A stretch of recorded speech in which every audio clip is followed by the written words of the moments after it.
¿Se garantiza y aplica la salud sexual y reproductiva en discapacitados mentales? En este último siglo hemos sido testigos de cómo la educación sexual ha dado un giro de 180 grados.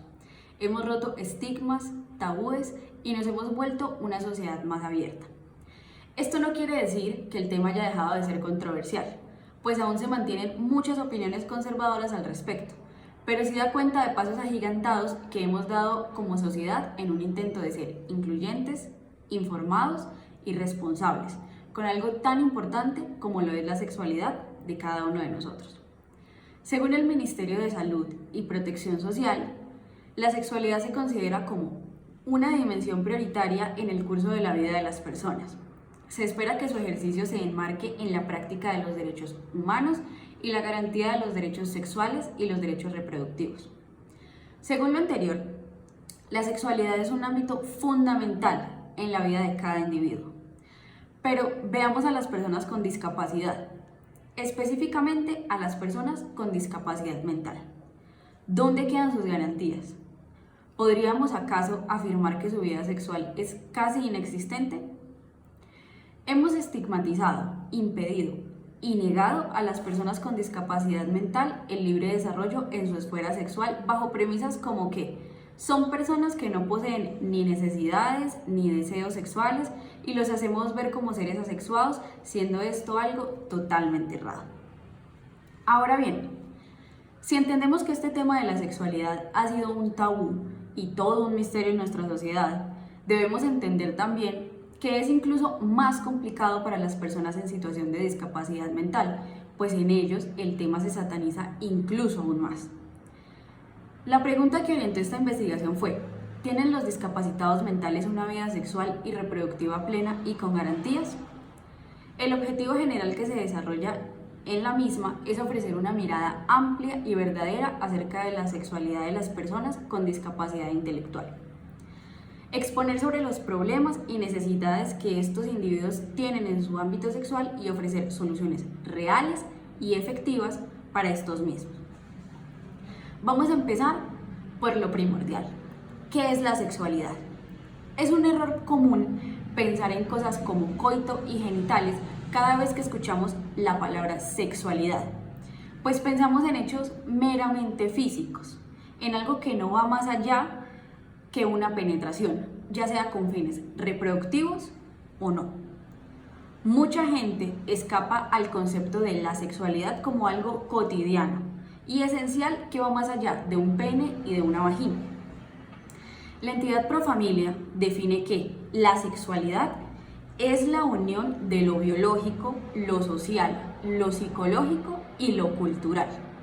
Es todo aquello que tiene que ver con el comportamiento, las actitudes y los sentimientos de la persona. Forma parte fundamental de la personalidad del individuo y está orientada por la razón, la voluntad y las demás dimensiones y valores del ser humano. Entonces, entendamos la sexualidad de esta manera, como un conjunto, una totalidad de ámbitos de los cuales absolutamente nadie escapa, ya que las personas con discapacidad mental no carecen de sentimientos, deseos, emociones ni necesidades sexuales. Todas las personas tenemos derecho a vivir nuestra sexualidad sin ser cohibidos y en nuestra intimidad. Pasemos ahora a los discapacitados mentales y su sexualidad propiamente. Evidentemente los discapacitados mentales se han tenido al margen de los temas sexuales, pero la Ley 8661 de la Convención Internacional de Derechos sobre las Personas con Discapacidad establece que a esta población se le deben proporcionar programas y atención de la salud sexual y reproductiva. Pero la pregunta aquí es: ¿estos programas son aplicados eficazmente? La respuesta es no. Pero vamos entonces a ver las causas. Uno de los tabúes que hay en la sociedad es que las personas con discapacidad mental son asexuados, que no conciben la sexualidad o el erotismo. La gente tiende a pensar que son niños en cuerpos de adulto, que son inocentes y que no experimentan sensaciones de deseo o de placer. Dice la psicóloga Patricia Iglesias que En el siglo XX y XXI, los padres comienzan a preocuparse por sus hijos con discapacidad y sus cuerpos, y dejan de ser los angelitos del siglo XVIII y XIX.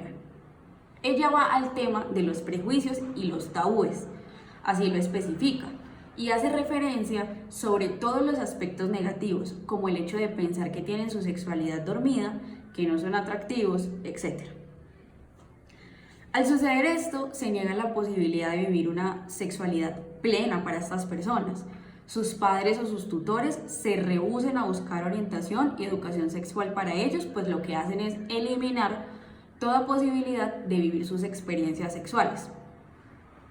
Así que, como primer factor influyente en la no implementación de la educación y orientación sexual en personas con discapacidad mental, está la negación de una necesidad y un derecho propio de todas las personas. Ahora bien, otro punto importante en la educación sexual y reproductiva es la estigmatización social que se presenta, pues creemos que estas personas viven una sexualidad extraña o muy diferente a la del resto de las personas. Entonces, aclaremos algo muy trascendental. Cada quien vive su sexualidad como le plazca hacerlo.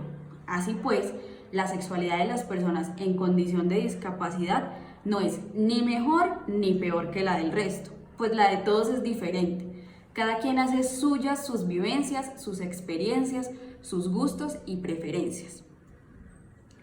Presentemos entonces otra circunstancia destacada, que es la intimidad para vivir la sexualidad. Con frecuencia vemos a estas personas como dependientes en todo momento, necesitados de ayuda y atención constante. Muchos de ellos viven en instituciones especiales o en hospitales donde es aún más difícil tener acceso a una vida sexual plena. ¿Quién podría vivir su sexualidad bajo el ojo constante de alguien más? La privacidad y confianza es importantísima. Ellos son personas como cualquier otro, con deseos y gustos. Necesitan también sentirse seguros para desarrollarse en su ámbito sexual. Como ya lo afirmamos anteriormente, su sexualidad no es diferente a la nuestra. Ahora bien, vamos a los discapacitados y su salud reproductiva. Aquí llegamos a un punto más complicado. Podemos hacernos preguntas como: ¿todos los discapacitados mentales son aptos para escoger si quieren tener hijos o no? ¿En manos de quién debería estar esta decisión? Cada vez que nos referimos a personas discapacitadas, pensamos en ellas como seres que están al cuidado de alguien más, generalmente de sus padres, pero cuando los discapacitados mentales son los padres, es una pregunta poco recurrente, pero necesaria. La ONU reconoce el derecho de las personas con discapacidad a casarse y tener descendencia. Hablemos entonces de un punto importante. Es bien sabido que la probabilidad de que un niño nazca en situación de discapacidad es más alta si sus padres también presentan discapacidad, pero como casi todos los factores influyentes en la vida de cualquier persona al nacer, sigue siendo azar. Todos tenemos el mismo derecho a formar una familia o no, a tener descendencia o no, y a hacernos cargos de las responsabilidades que acogemos. Y asimismo, tenemos derecho a educarnos en cuanto a reproducción, a acceder a métodos de planificación, prevención de embarazos y enfermedades de transmisión sexual. Es preciso señalar que la decisión de formar una familia y tener hijos le corresponde a la persona en situación de discapacidad y su pareja. Entonces dice Insa Ballester: ofrecer al deficiente mental la posibilidad de una vida sexual normal implica recibir una instrucción en los métodos del control de natalidad. La necesidad de esta formación aumenta debido a la concepción romántica que muchas mujeres deficientes tienen acerca de cómo tener y cuidar a un bebé. Por ello es muy importante la preparación de los cursos que se dan en las escuelas para adultos deficientes mentales sobre el cuidado de los niños. Bien, en lo que respecta a la responsabilidad, ¿es adecuado que alguien con discapacidad intelectual desempeñe labor de padre o madre? Dice un asesor jurídico que ayuda a capacitar más, despierta capacidades y responsabilidades, Los padres con discapacidad intelectual son conscientes de que tienen la responsabilidad de un menor. Claro que necesitan apoyo. Dos padres ciegos pueden tener un hijo y necesitan apoyo igual. Pero los padres con discapacidad intelectual tienen el tema afectivo muy desarrollado, se dan muchísimo, son muy padres y muy madres, dice él.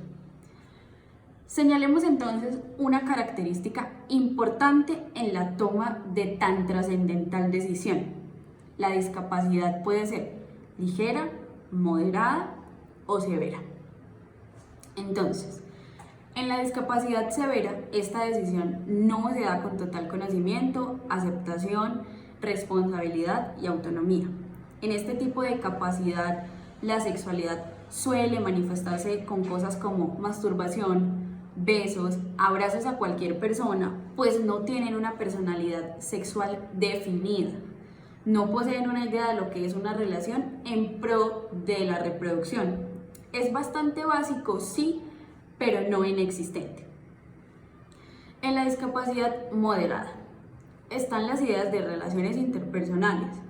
Logran hacer amigos, desean interactuar y tienen capacidad de discernimiento. Pueden elegir qué hacer, con quién hacerlo y para qué hacerlo. De esta misma manera, conocen las posibilidades de formar una familia y de tener hijos. Ahora, en la discapacidad ligera, se conocen todos los aspectos: la vida en pareja, relaciones afectivas, el placer y la reproducción. Los deficientes ligeros pueden llegar a tener una sexualidad normalizada. Son capaces de aprender los contenidos básicos de la educación sexual y de llegar a protegerse de las prácticas de riesgo. Por otro lado, tienen más limitaciones en estos aprendizajes, ya que les cuesta más generalizarlos, planificar el futuro, etc. Los deficientes moderados tienen más dificultades para alcanzar su sexualidad normalizada, debiendo aprender, si quieren, conductas autoeróticas en privado, y a controlar sus deseos, y a respetar a los demás haciéndose respetar. Además, son más vulnerables al hecho de sufrir acoso y de cometerlo. En todo caso, es importante poner el énfasis en sus posibilidades y ofrecerles ayuda para que aprendan aquello que no es seguro que aprendan. Los deficientes profundos todavía dependen más de los demás. Por ello, se puede decir que su sexualidad es la que los padres, educadores y sociedad se puedan permitir que tengan. En todo caso, es fundamental que estén protegidos de los riesgos y sean queridos, acariciados afectivamente y cuidados, dice Insa Ballester.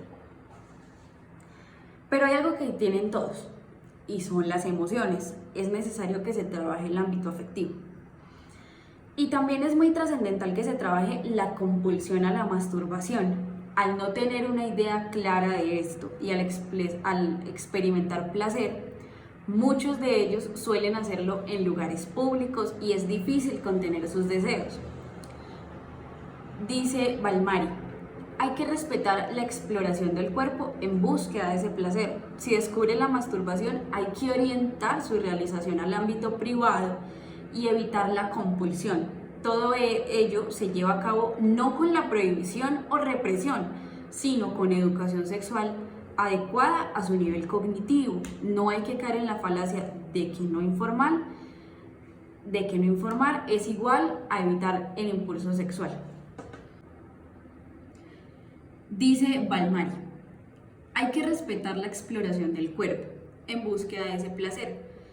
Si descubre la masturbación, hay que orientar su realización al ámbito privado y evitar la compulsión. Todo ello se lleva a cabo no con la prohibición o represión, sino con educación sexual adecuada a su nivel cognitivo. No hay que caer en la falacia de que no informar es igual a evitar el impulso sexual. Ya se han precisado dos puntos importantes. El primero: sí, son personas que necesitan cuidados especiales y atención, pero también es necesaria su intimidad y el respeto por su autoexploración. Y el segundo: también tienen deseos de prosperar en una relación afectiva en pareja. Pero se requiere una orientación en cada decisión y etapa de su vida, así como en nosotros, pero más específico. Por último, en el aspecto social hay que explicar cómo pueden ser las respuestas emocionales, el control de las mismas, los roles en cuanto a ser una pareja, un padre, una madre, un compañero de trabajo. Se les debe permitir que tengan frustraciones y fracasos y ayudarles a superarlos para conseguir una mayor autonomía. La posibilidad de entablar relaciones con personas del mismo o distinto sexo en entornos de intimidad es también necesario.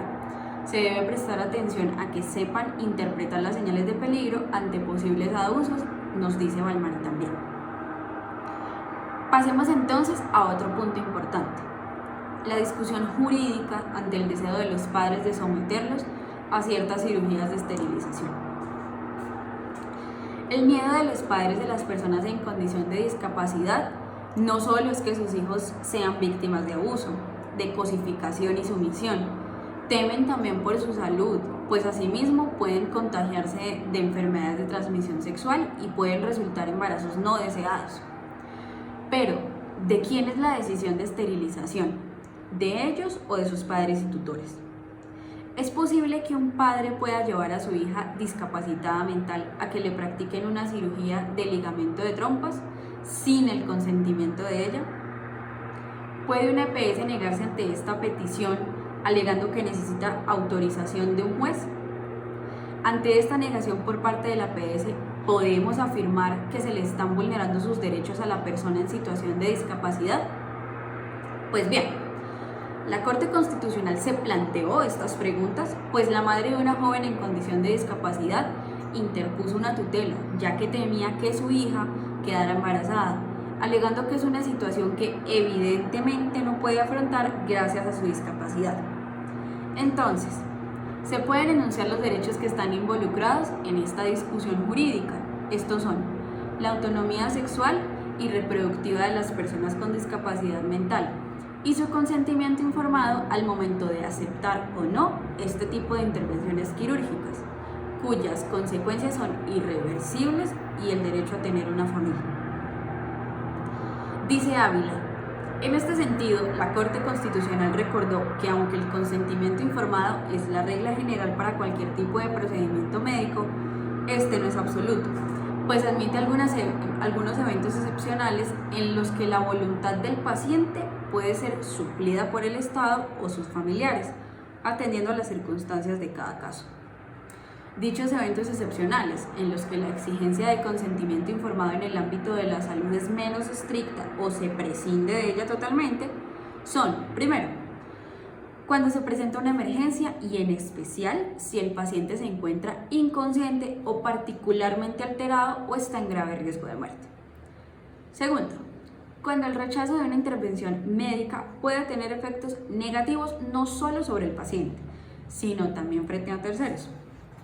Tercero, cuando el paciente es menor de edad, caso en el cual el consentimiento sustituido de los padres. Tercero, cuando el paciente es menor de edad, caso en el cual el consentimiento sustituto de los padres tiene ciertos límites. Y cuarto, cuando el paciente se encuentra en alguna situación de discapacidad mental que descarta que tenga la autonomía necesaria para consentir el tratamiento. Cabe aclarar entonces que aunque una persona presente discapacidad mental, ya sea ligera, moderada o grave, su personalidad jurídica no se le puede anular. Sus deseos y opiniones deben ser tenidos en cuenta y deben ser analizados por las autoridades judiciales competentes en el caso. Cabe precisar que cada caso es distinto. La decisión que emita el juez depende de la edad de la persona, del grado de su discapacidad, de si es declarado interdicto o no, de las opiniones que brindan los expertos ante cada caso en particular, etc. Como es bien sabido, los métodos de planificación deben estar al alcance de todos. Las cirugías de esterilización no son la única salida ni el único método eficaz en la prevención de embarazos no deseados. Cuando esas cirugías son aprobadas y es la mejor decisión para la persona en esta situación de discapacidad, se considera un logro. Pero, ¿por qué? Porque los padres de la persona en situación de discapacidad optan por dejar que su hijo viva su sexualidad responsablemente.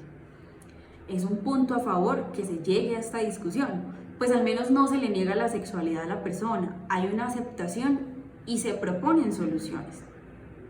Vamos entonces, ante la negativa de los padres, a tratar el tema abiertamente.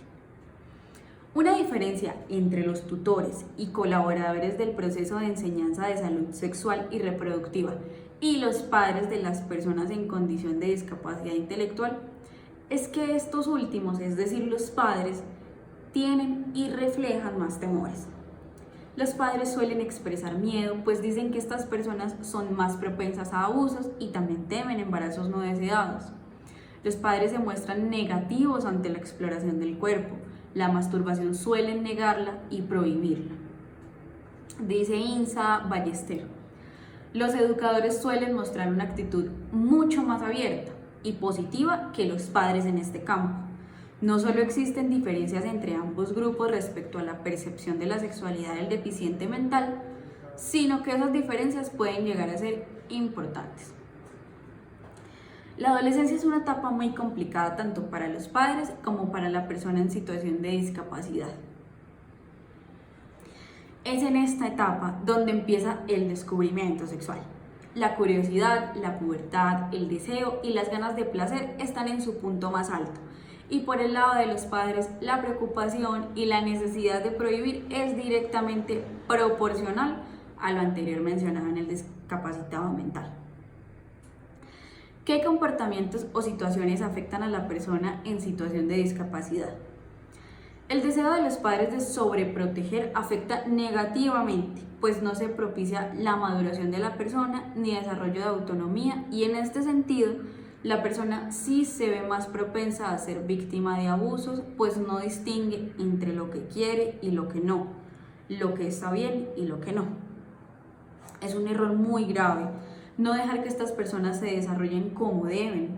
Les perjudica, pues no son personas autónomas y capaces de tomar decisiones sanas para ellos. De aquí vamos a hablar entonces de la depresión y el autoaislamiento a partir de la exclusión. Todos los seres humanos necesitamos afecto. Como ya se explicó, ellos también entienden y necesitan de relaciones amorosas. Dice de nuevo Insa Ballester, los especialistas insisten en los resultados positivos que se observan cuando estas personas viven en un ambiente sexual normalizado, en el que pueden establecer relaciones interpersonales con personas del otro sexo a nivel de amistad o de pareja. De ahí que se considere relevante la potenciación de estos ambientes en los que los deficientes mentales pueden mantener contactos humanos con personas de distinto sexo. Por otro lado, es importante tener en cuenta que los deficientes mentales constituyen un grupo de individuos extremadamente heterogéneos, por lo que es imposible dar consejos sobre cuestiones sexuales válidos para todos. El rechazo que se presenta hacia ellos es muy común. Esto hace que se aíslen y sí, también presentan depresión. A las personas con autismo se les dificulta el habla, acercarse a las personas, a entablar relaciones, crear lazos, y se les hace difícil conservar relaciones interpersonales que no sean estrictamente necesarias. Es decir, las relaciones de ocio y entretenimiento las necesitan, pero no es fácil estructurarlas. Pero sin ninguna duda, también nosotros necesitamos del afecto y del calor de otros seres humanos, pues es evidente que el amor, el cariño y las relaciones sexuales son una cosa muy importante y necesaria en la vida, y su ausencia crea sentimientos de desafección, soledad y malestar psicológico, dice Pantoja. Continúa, es muy difícil mantenerse tranquilo viendo cómo las demás personas con las que nos relacionamos habitualmente desarrollan su vida sexual y nosotros nos quedamos al margen, una vez más excluidos socialmente. Surge una duda entonces. ¿Cuál es la importancia de educar, hacer que socialicen, incluirlos y hacer de sus problemas y procesos algo más fácil? No solo es necesario para desarrollar su personalidad social, sino su personalidad con ellos mismos. Muchas veces al sentir el rechazo se aíslan aún más, se vuelven más inseguros y pueden desarrollar problemas psicológicos. Dice Pantoja nuevamente, la consecuencia es que nos enamoramos de chicas, mujeres, a veces con una mezcla de obsesión y miedo a fracasar, por lo que se nos hace muy difícil tratar con ellas. Porque, aunque somos muy pacíficos, yo desde luego lo soy, también me convierto en miedoso por el temor a no ser comprendido o malentendido, a que puedan pensar que trato de acosar.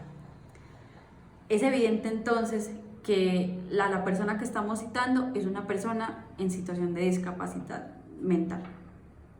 Vamos entonces a otra pregunta. ¿Son asexuados o completamente compulsivos sexualmente? La sensación de experimentar placer es algo primitivo. Todos tenemos la necesidad de explorarnos, saber qué nos gusta y conocernos. Ellos en este tema necesitan un poco más de ayuda que el resto.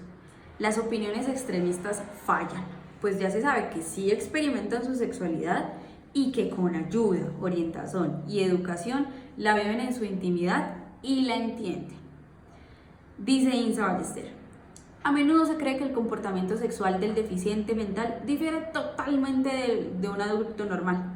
También se cree que el deficiente carece de deseo sexual y por el contrario, otros opinan que está sometido a deseos sexuales incontrolables. Las conclusiones que encontramos aquí. Las personas con discapacidad intelectual tienen las mismas necesidades que el resto de las personas. Entender esto es un paso agigantado a romper estigmas, tabúes que se han generalizado en la sociedad. Es decir, es contribuir con la normalización de su libre desarrollo a la sexualidad, y esto es lograr la inclusión. Es necesaria la guía y la ayuda de sus tutores y sus padres en el tema de la salud sexual y reproductiva, la educación sexual claramente más específica. Debemos tener clarísimo que la sexualidad es un aspecto básico en todas las personas y ellos también tienen la necesidad de desarrollar ese aspecto en sus vidas con el debido acompañamiento. Además, el debido desarrollo de su sexualidad trae beneficios sociales, pues evita el rechazo, el aislamiento y se incluyen y normalizan sus procesos. Y también presenta beneficios personales, pues los hace sentirse más seguros, les combate la depresión y la ansiedad. Hacen que ellos se conozcan mejor a sí mismos, fortalece la autoestima, los hace ser más independientes, estimula el instinto de autoprotección, pues podrá identificar los abusos y serán capaces de dar consentimiento a lo que les guste y quieran hacer con quien quieran hacerlo. Dejaremos de verlos como seres pasivos, como seres que no saben qué quieren, como seres más propensos al abuso. Incluiríamos en la sociedad personas determinadas, con capacidad de discernir en relaciones interpersonales, capaces de crear vínculos, lazos, nexos significativos e importantes desde su autonomía. Además, su personalidad jurídica es innegable e imposible de anular. Tienen que ser escuchados y tenidos en cuenta, pues las decisiones tomadas los afectan a ellos directamente. Sus gustos, deseos y necesidades deben estar presentes en todo momento.